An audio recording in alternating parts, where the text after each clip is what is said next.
Hello everyone, welcome to let's study my way. क्या आपने कभी सोचा है, कभी जाना है कि हर एक व्यक्ति का एक अलग हुनर होता है और जीवन का एक विशेष उद्देश्य होता है। Today's poem gifts of grace honoring our vocations teaches us that every talent is a gift from God and every honest profession deserves respect.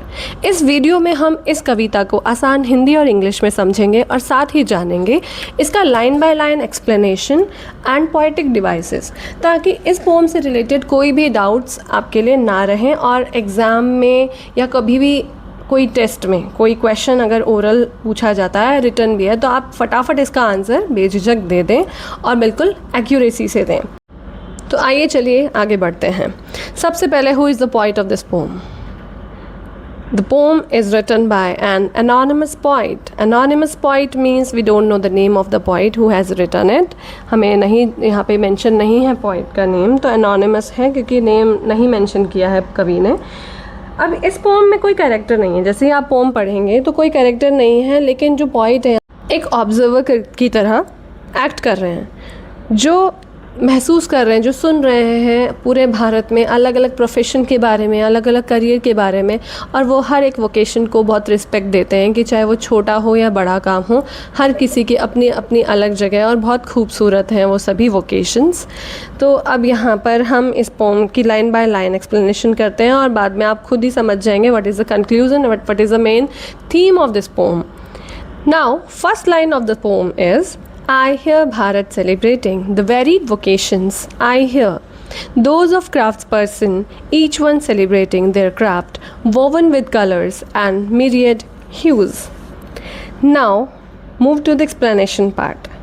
ये जो लाइन है, ये जो फर्स्ट स्टेंजा हम कह सकते हैं, इसमें कवि क्या कह रहे हैं? He can hear the whole of Bharat celebrating through different type of work. अलग अलग कामों से हमारा जो भारत देश है वो सेलिब्रेट कर रहा है, भारत सेलिब्रेट कर रहा है। तो यहाँ पर जैसे कि मैंने आपको पिछली पोम में भी बताया था, भारत सेलिब्रेट कर रहा है। कैसे हमारा देश सेलिब्रेट कर सकता है?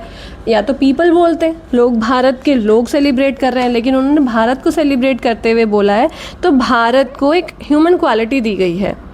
तो यहाँ पर पर्सोनिफिकेशन का यूज़ कर रहा है हमारा जो पॉइंट है यहाँ पे। तो in I hear Bharat celebrating, तो Bharat is given human qualities as if it can celebrate and have a voice. तो this makes the nation feel alive and active. Now वो बात कर रहे हैं क्राफ्ट्स पीपल की, जो बहुत सुंदर आइटम्स बना रहे हैं यूजिंग मैनी कलर्स, डिज़ाइंस का, यहाँ मीडियट ह्यूज़ का यहाँ पे beautiful different type of designs के लिए यूज़ किया गया है। Their work shows creativity, skill, and they take pride in what they make. The poet highlights that their craft is not just work, but a form of celebration and expression. Now, next line. The artisans with lutes, each hailing varied emotions and celebrating dreams echoing in the streets. Here, the poet described artisans, kalakar, like musicians who play instruments such as lute. Through their music, they express different emotions and dreams. Their art fills the streets with sound and light. This shows how art and creativity bring joy and connect people in society.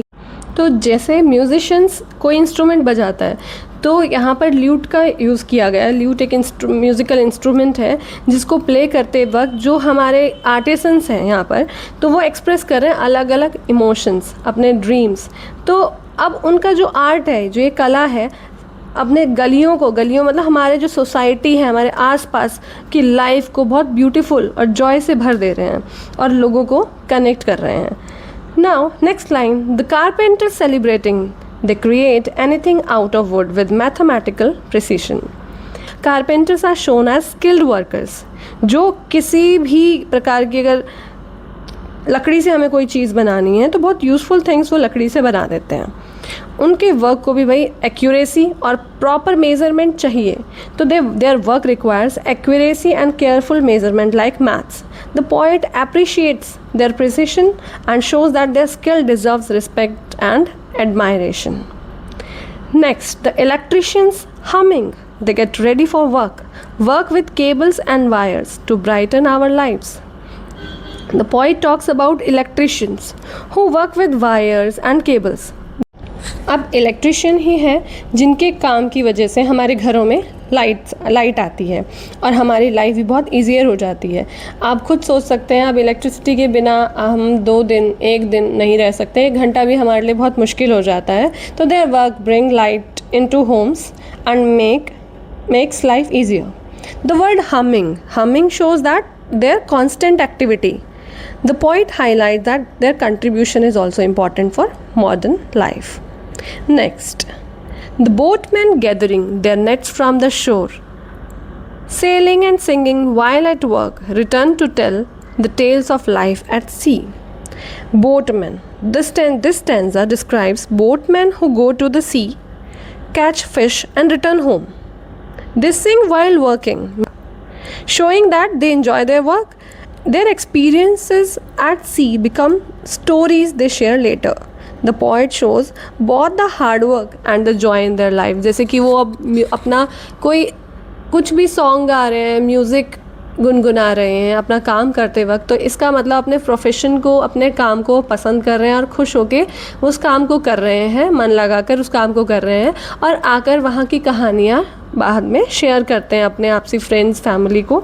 तो यहाँ वो कह रहे हैं जो मेहनत है और खुशी है दोनों ही एक साथ साथ उनके काम के साथ चल रही है।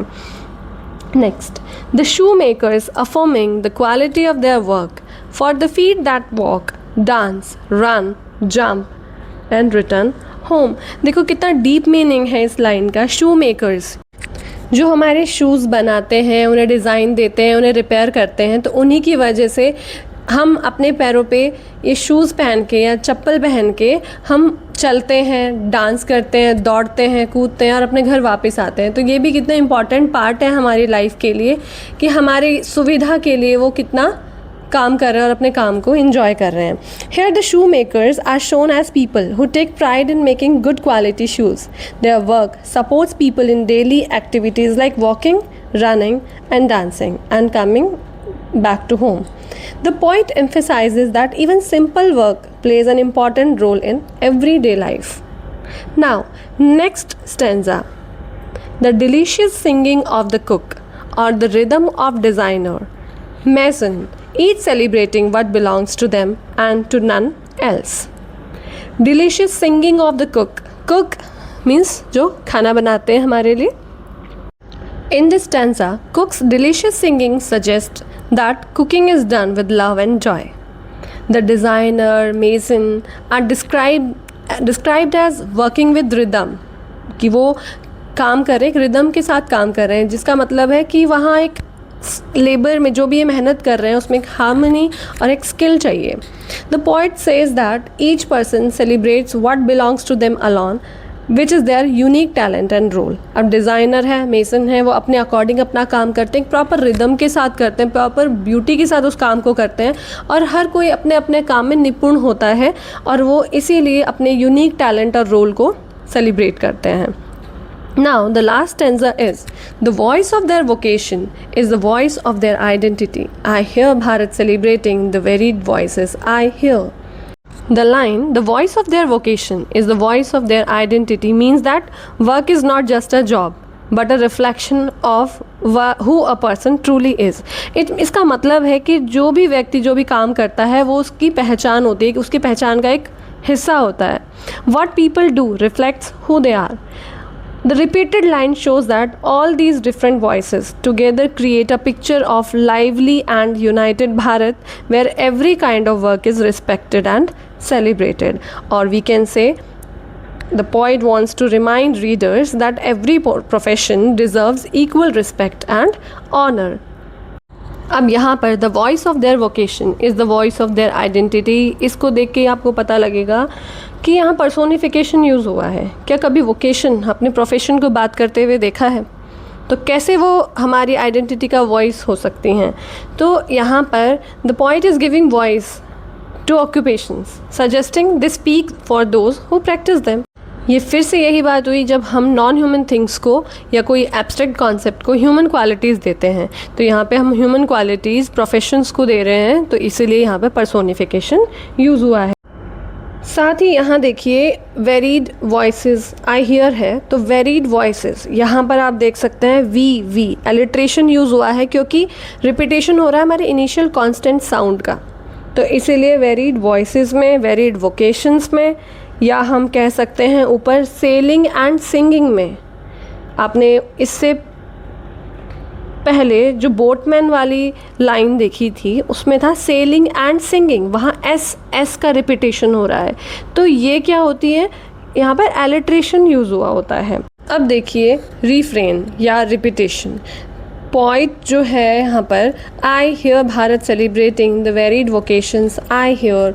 तो आई हियर इन्होंने बार बार इस दो वर्ड्स को हम फ्रेज बोल सकते हैं, इनका रिपीटेशन किया है। तो रिपीटेशन या रिफ्रेन भी आप इसमें बता सकते हो कि इसमें रिपीटेशन का यूज़ हुआ है। नेक्स्ट पोएटिक डिवाइस है इमेजरी। इमेजरी हम फर्स्ट स्टैंजा में देख सकते हैं, woven with colours and myriad hues. यहाँ क्राफ्ट्स पर्सन के बारे में बोला हुआ है कि they are celebrating their work by weaving with colours and myriad hues, मतलब बहुत सुंदर सुंदर डिज़ाइंस बना रहे हैं, कलरफुल बना रहे हैं। तो हम दिमाग में इमेजिन कर रहे हैं, एक इमेज बन रही है हमारे उनके सुंदर काम की। सिमिलरली अगर हम देखें इलेक्ट्रिसिटी वाले स्टैंजा में कि they are what they are doing, cables और वायर्स जो है हमारी लाइफ को ब्राइटन कर रही हैं। तो यहाँ ब्राइटन करने से मतलब ये नहीं है कि हमारी लाइफ में रोशनी कर दी। तो एक तरह से ये रोशनी वो हमारे घर में इलेक्ट्रिसिटी प्रोवाइड करा के करते हैं, जो कि हमारे घर में बहुत बेसिक और बहुत मेन इम्पॉर्टेंट पार्ट है हमारे घर में, हमारी लाइफ को कंफर्टेबल बनाने के लिए। तो यहाँ हम इमेजरी का यूज़ कर सकते हैं क्योंकि these lines are creating visual richness, showing beauty in different forms of work. तो ये थी poetic devices. Now we talk about rhyme scheme. अगर आप, जैसे आपने लास्ट पोम में भी देखा था, राइम स्कीम के लिए हम ईच लाइन के लास्ट वर्ड को देखते हैं। अगर वो एक सेम टोन बनाते हैं, एक सेम रिदम में चलते हैं, तभी वहाँ राइम स्कीम होती है। अगर कोई राइम स्कीम नहीं होती है तो उसे फ्री वर्स कहते हैं। So this poem is also written in free verse. There are no rhyming words at the end of the lines. दिस freestyle allows the poet to freely list different professions, ideas without being restricted by a strict pattern.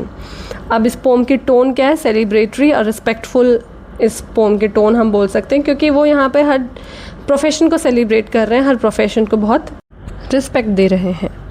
Thank you so much for watching this video till end. I hope this video made your learning easier. अगर video पसंद आई हो तो please like, share और channel को subscribe करना ना भूलिए। मिलते हैं नेक्स्ट वीडियो में। Until then keep learning, keep growing.